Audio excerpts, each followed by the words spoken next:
भाई जान और नाज़रीन ये देखें कि ये हो नहीं सकता कि हम लोग गुनाह ना करें, हम लोग रब की नाफरमानियाँ ना करें, हम लोग नमाज तर्क ना करें, हम लोग ये दूसरे लोगों का हक ना खाएं। ये सारे मामला तो हम चाहें भी ना, जितना भी कोई बंदा चाहे तो वो अगर इन पे कंट्रोल कर रहा है तो बड़ी बात है, लेकिन आम रूटीन में हम इन पर कंट्रोल नहीं कर सकते। तो ये बात बहुत ही सोचने वाली है कि हाँ, हम गुनाह तो सारी ज़िंदगी करते ही रहेंगे, लेकिन रब की ज़ात को पाक को वो बंदा नहायत पसंद है जिसके अंदर नदामत और शर्मिंदगी होती है। नदामत और शर्मिंदगी जिस इंसान में होती है ना, वो इंसान सारी ज़िंदगी कामयाब रहता है। अल्लाह की ज़ात पाक फरमाती है कि तुम सारी ज़िंदगी गुनाह करते रहो, जब दिल करे ना मेरी बारगाह में आकर सजदा कर लो, मैं पिछले सारे गुनाह माफ़ कर दूंगा।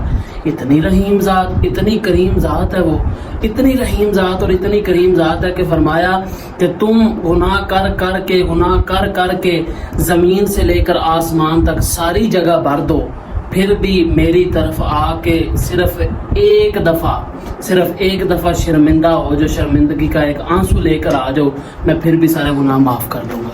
ऐसी वो रहीम ज़ात है, करीम ज़ात है, रऊफ़ुर रहीम ज़ात है। देखें, जब शैतान चूँकि हमारा खुला दुश्मन है, इन्नहु लकुम अदुव्वुम मुबीन, अल्लाह रब्बुल इज़्ज़त ने इरशाद फरमाया कुरान मजीद में कि वो तुम्हारा खुला दुश्मन है।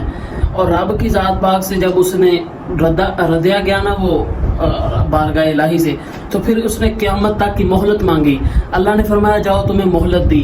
फिर कहने लगा मैं तेरे बंदों को दाईं तरफ से, बाईं तरफ से, आगे से, पीछे से मैं उनको भटकाऊंगा, तेरी राह से दूर करूंगा। फिर उसने मोहलत मांगी क़यामत तक, रब ने मोहलत भी दे दी। फिर उसने कहा जी मेरी औलाद में कसीर तादाद होनी चाहिए, अल्लाह ने फरमाया वो भी ले लो। फिर कहने लगा जी मैं जिस रंग में आना चाहूँ मैं इंसान के सामने आ सकता हूँ, अल्लाह ने ये भी ताकत उसको दे दी।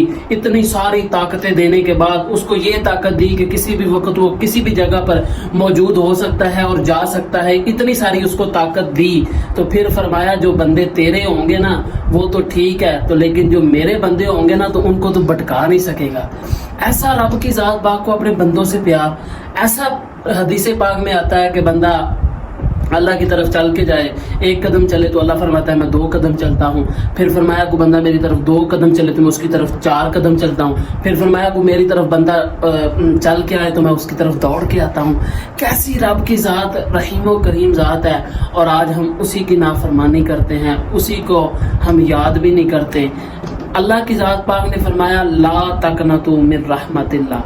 अल्लाह ने फरमाया जो गुनाहगार है ना कभी मेरी रहमत से मायूस नहीं होना। रब की ज़ात पाक सारे गुनाह माफ़ कर देगा, लेकिन जो बंदा रब की रहमत से मायूस होकर बैठ गया ना, रब की ज़ात पाक ने उसको माफ़ नहीं करना। रब की ज़ात पाक के आगे जो भी बंदा क़यामत वाले दिन वो आंसू का ना एक कतरा इंसान को कैसे बचाएगा। क़यामत वाले दिन वो ऐसा होगा कि एक बंदे को जहन्नम का हुक्म हो जाएगा। जब जहन्नम का हुक्म होगा ना तो वो एक आंख का उसका बाल ना वो सारे माशर में रौला डाल देगा, शोर बर्पा कर देगा, कहेगा या अल्लाह यहाँ तो इसकी आंख से मुझे निकाल तो यहाँ इसको भी जन्नत दे। अल्लाह फरमाएगा क्यों जन्नत दूं? फरमाएगा वो बाल कहेगा या अल्लाह एक दिन ये तेरी खशियत और तेरे डर से इसकी आंख में एक आंसू का कतरा आया था, तो उस कतरे से मैं गीला हुआ था, और गीला होने की वजह से वो काफ़ी देर वो जो आंसू का कतरा था वो मेरे साथ लटका रहा था। तो अल्लाह फरमाएगा इतनी आंख का बाल इतना शोर डाल रहा है, अल्लाह की रहमत को जलाल आएगा। अल्लाह फरमाएगा इसको जन्नत दे दो। पूरे माशर में ये शोर बर्पा हो जाएगा कि लोगों वो देखो रब की ज़ात पाक की रहमत आज भी कैसी है कि वो इंसान को उसका एक बाल ही बचा के ले जा रहा है।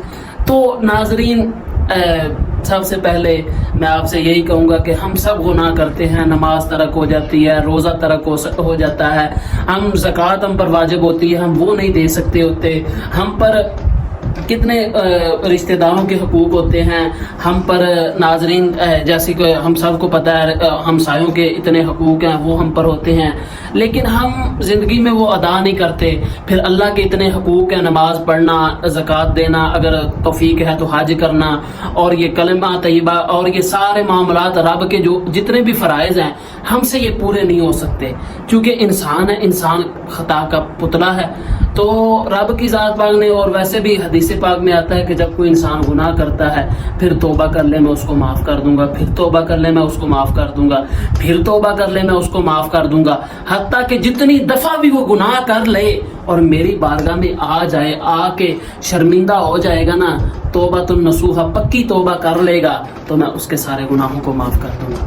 وہ اتنی رحیم ذات, اتنی کریم ذات, رب کی لا تقنطوا من رحمت اللہ لا تحزنوا, کتنے سارے الفاظات ہم روزمرہ زندگی میں سوچ ما رہا ہے کہ اللہ کی رحمت سے مایوس نہیں ہونا. بس جو بندہ اللہ کی رحمت سے مایوس ہو گیا ہے نا, بس اس کا ہی کچھ نہیں بن سکتا.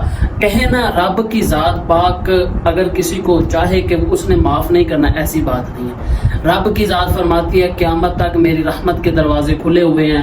بندہ 50 60 70 سال گناہ کرتا رہے, اللہ فرماتا ہے آخری وقت ہی شرمندہ ہو جا اپنے گناہوں پر. جب تیری زبان بھی بند ہے, تیری آنکھیں بھی بند ہوگی, تو بولنے کی طاقت نہیں رکھتا, تو دیکھنے کی طاقت نہیں رکھتا, تو سننے کی طاقت نہیں رکھتا, پر لیکن تیرے دل میں آ گئی کہ یا اللہ میں نے ساری زندگی گناہ کیے, تو اللہ فرماتا ہے اس دور میں بھی مجھ سے معافی مانگ, میں سارے گناہوں کو معاف کر دوں گا. تو سب سے میری گزارش ہے کہ روزانہ رات کو اپنے گناہوں کی معافی مانگا کریں, اور کوئی اگر آپ کے ساتھ زیادتی کر دے تو ان سب کو بھی معاف کر دیا کریں. تو اسی کے ساتھ مجھے اجازت دیجیے. اور ناظرین, یہ میرا یوٹیوب چینل ہے, اور اس کو سبسکرائب کرنا نہ بھولیے گا, اس کو بیل آئیکن کو دبانا نہ بھولیے گا. اللہ آپ کا حامی و ناصر.